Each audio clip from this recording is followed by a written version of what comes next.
Just finished watching the game. Burnley 2, Tottenham 2. What do you want me to say about that? All them Thomas Frank inners, yeah? What do you want me to say about that? All I kept hearing when we played Dortmund and beat them 2-0, what a victory, what a victory. Unlike a lot of fans, I don't just look at the name Tottenham and Dortmund and think good result. Do you know what I mean? Everyone just, because it's Dortmund, it was a great result. It was a good performance. But people are forgetting that we started off well. Dortmund got a man sent off and they've had a long winter break. So they're still, they've just come off pre-season effectively, some of these players. And we played well, but I just, so you're telling me that we're supposed to, I'm going to believe that Thomas Frank's going to push on from here. Like I said to everybody, we're going to drop points to West Ham and Burnley with a good run coming up of Man United, Man City, Arsenal. I think there's Crystal Palace and Sunderland, someone putting their away.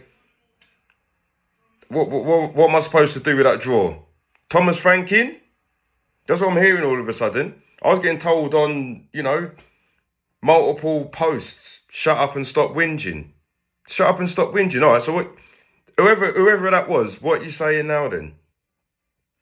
Thomas Frank should have gone time ago. Like I said, we played well in some of them games. We always play well. We always have short bursts, but we always let the opposition in. No killer instinct. Now, you'd say the killer instinct from the strikers or the wingers. No, we've got no killer instinct in our team, club. There's nothing killer about Tottenham. Do you get what I'm saying? Thomas Frank, if you're a striker, do you generally believe this guy is going to fill you up with all that energy that you need to make sure that you kill off the opposition? No chance. You wouldn't be telling me anyway. Do you think Thomas Frank gathers a group of people in and says, come on, guys, and gets them all angry before the game, getting ready? No. Players have to find it amongst themselves. Look at Romero. There's no way that's a tactic. Romero just goes, you know what, bun this. I'm just going to go up there and do my thing. He scores a goal. Van der Ven. These are two players that, whatever you think of them, see Tottenham as a mess, probably thinking, you know what, shall I get off? And they're still the ones scoring the goals. But I'm not going to sit there and blame the players. No. The killer instinct, when you've got sweaty managers, they rely on centre-backs to score goals. That's why Tottenham have got centre-backs scoring goals. We've scored almost our goals from set pieces. These are things that Sam Allardyce used to get criticised for when he was with Bolton, West Ham, Everton. This is what we've become. We've become them sides and our strikers don't score goals.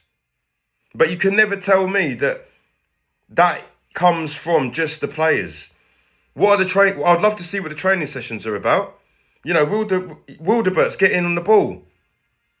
Cross the ball in. There's times he's looking up, he sees a centre half in there, he sees 4 forwards or whatever you want in there, and he just goes, actually, don't worry about it. And then we're passing it back around our defence again. If the manager don't want that, he takes Wilderberg off then. Simple as that. Why are you waiting till we go 2-1 down to bring Tell? I mean, what's Tell done wrong? What's Tell done wrong? Apart from smash it in the first half against West Ham, and then from then on it's just like, oh, don't worry about it. What are you doing? Are you picking on him or saying? Why are you not playing Tell? Tell comes on when we're 2-1 down. You could see when it was 1-1, we was on the ascendancy. We just need that bit of energy. Some players were looking lacquered. Xavi Simons was kind of like, I don't know what I'm doing. Solanke was, obviously got match sharpness. Why are you not bringing on a Dane Scarlett or Tell then? When Burnley are thinking, oh, what? The crowd's, don't know what's going on. But what Thomas Frank does is he waits till the game goes into a lull. And when it goes into a lull, he's happy with it.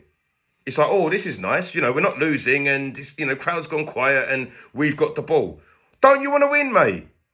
Don't you want to win? This is what I was screaming at the telly the whole game. Don't you want to win? Burnley have kind of said, they've set their stall and said they don't want to lose. And I get that. They ain't won in 13 games. So I can respect what they're trying to do. They're trying to stay in the game. And if they get a chance, cool. And it really worked for them. Why aren't we doing that? I mean, not why aren't we doing it? Why are we doing it?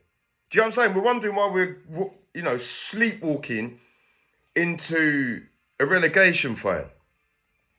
Because you don't want to win games. If you don't want to win games, that's what's going to happen. You're going to draw, lose, and make your way down the table. Whether you're Arsenal, Man City, Man United, Bournemouth, or Fulham. It don't matter. If that's the way you treat football, that's why when Sam Allardyce had jobs back in the day, oops, my electric's gone. You're going to have to deal with me in the dark, guys. I think there's a power cut. So, as I was saying, you're going to have to deal with me like this. I don't understand how you set up not to lose and end up not losing, and it's a surprise to you. Sam Allardyce used to take on these type of jobs, and he would set up not to lose, but he was in a relegation scrap. You'd never find someone in the top four going, oh, we don't want to lose the game. But is that a mixture of what football's become, on top of that having a sweaty manager like Thomas Frank? I don't know. You know, figure of speech, I'm in the dark with it. Tottenham is dark days, and there's probably a reason why my lights have gone dark. Even everything in my life's going fine. The minute I watch Tottenham, lights go out in the house. My yard's probably had enough of me moaning about Tottenham. They said, you know what? I ain't got no energy. Literally, Thomas Frank has done to Tottenham what my yard has done to me now. Not give me no energy. It's wild. You know, I'm knocking things over. I can't even see him now. But I want him out. I don't understand what people are waiting for.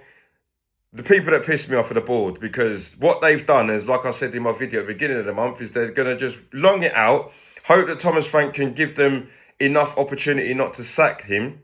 And then when it gets to like February, when we've lost to Man City, then Man United, they'll sack him then. Why?